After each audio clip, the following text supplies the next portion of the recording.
એક વર્ષ પૂર્વે 50,000ની લેતી દેતીના ઝઘડાની અદાવતમાં 10 દિવસ પૂર્વે મગદલા ઓએનજીસી કોલોનીના સિક્યુરિટી ગાર્ડની હત્યા કરાઈ હતી. આ હત્યામાં ક્રાઇમ બ્રાન્ચે 3 ફરાર હત્યારામાંથી 2 સગા ભાઈઓને નેપાળ ભાગે તે પૂર્વે જ બિહારના સિવાનથી ઝડપી પાડ્યા છે. એક આરોપી હજુ ફરાર છે. બિહાર પોલીસે આરોપીઓને પકડવામાં સહયોગ નહીં કરતા સુરત ક્રાઇમ બ્રાન્ચની ટીમે સ્થાનિકોનો વેશ ધારણ કરી વોચ રાખી હતી. તો મગદલા ઓએનજીસી કોલોનીના ગાર્ડ રોહિતગીરી ગોસ્વામીએ તેની સાથે જ નોકરી કરતા વિક્રાંત રાજપૂત પાસેથી ઉછીના 50,000 લીધા હતા. એક વર્ષ બાદ પણ રોહિતગીરીએ રૂપિયા ન આપતા બંને વચ્ચે ઝઘડો થયો હતો, જેમાં રોહિતગીરીએ વિક્રાંતને માર માર્યો હતો. જેની અદાવતમાં ભાટપુર ગામે રોહિતગીરી પર વિક્રાંતે તમંચાથી 2 રાઉન્ડ ફાયરિંગ કરતા એક ગોળી રોહિતના પેટમાં વાગી હતી. ત્યારબાદ ત્રણેય હથોડી અને ચપ્પુના ઘા મારી રોહિતગીરીની હત્યા કરી હતી. બીજી જાન્યુઆરીએ વહેલી સવારે 6 વાગે ભાટપોર ગામમાં મહિન્દ્રાના વર્કશોપની પાછળ એક રોહિતગીરી મકસદગીરી નામના એક ઓએનજીસીના સિક્યુરિટી ગાર્ડના પેટમાં છરી મારી અને હત્યા કરવાની એક ડેડ બોડી મળી આવેલી વહેલી સવારે.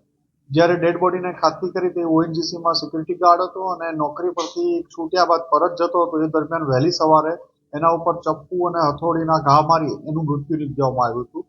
બાજુમાંથી છરીના ઘા, આપણે છરી અને હથોડી પણ મળી આવ્યા હતા. પીએમમાં લઈ ગયા, ત્યાં એમના બોડીમાં જ્યાં છરી મારી હતી ત્યાં ફાયરિંગથી અંદરથી બુલેટ પણ મળી આવતા ફાયરિંગ કરી અને આનું મોત નિપજાયું હતું. અને આ બનાવ બન્યા પછી ક્રાઇમ બ્રાન્ચની અલગ અલગ ટીમો છેલ્લા 10 દિવસથી સખત આ કેસમાં મહેનત કરી રહી હતી. એમાં પોલીસ ઇન્સ્પેક્ટર આરઆઈ જાડેજા અને પીઆઈ જૈન ગોસ્વામીની ટીમને માહિતી મળતા એ બંને પીઆઈ તથા એમના 2 પીએસઆઈ ભાટી, પીએસઆઈ દેસાણી અને બીજા 6 માણસોની ટીમ, 10 માણસોની ટીમ છેલ્લા 8 દિવસથી મહારાષ્ટ્ર, ઉત્તર પ્રદેશ અને છેલ્લે બિહારના સિવાન જિલ્લામાંથી પરમ દિવસે મોડી રાત્રે એક ઓપરેશન હાથ ધરી વિક્રાંત રામબાબુસિંહ રાજપૂત અને એનો નાનો ભાઈ સિદ્ધાર્થ રામબાબુસિંહ રાજપૂત નાઓની ધરપકડ કરી ત્યાંથી ટ્રાન્ઝિટ રિમાન્ડ લઈ અને અહીંયા 4 દિવસના રિમાન્ડ લઈને લાવવામાં આવ્યા છે. આ લોકો ત્યાંથી નેપાળ ભાગવાની ફિરાકમાં પણ હતા કે પૈસાની થોડી વ્યવસ્થા કરી અને નેપાળ ત્યાંથી જતા રહેવાના પ્લાનમાં હતા. પણ ક્રાઇમ બ્રાન્ચની ટીમે એને બંનેને શિવાનથી દબોચી લીધા અને પકડી ટ્રાન્ઝિટ રિમાન્ડ લઈને અહીંયા લાવ્યા.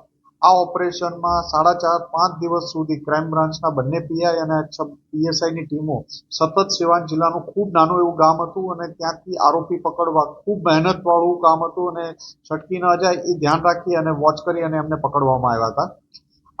આમાં વિક્રાંત અને એનો ભાઈ સિદ્ધાર્થ સુરતમાં જાન્યુઆરી 2024 પહેલા રહેતા હતા. ત્યારે આની સાથે જે મરણ જનાર છે એની સાથે ઓએનજીસીમાં સિક્યુરિટી ગાર્ડ તરીકે બંને સાથે નોકરી કરતા હતા.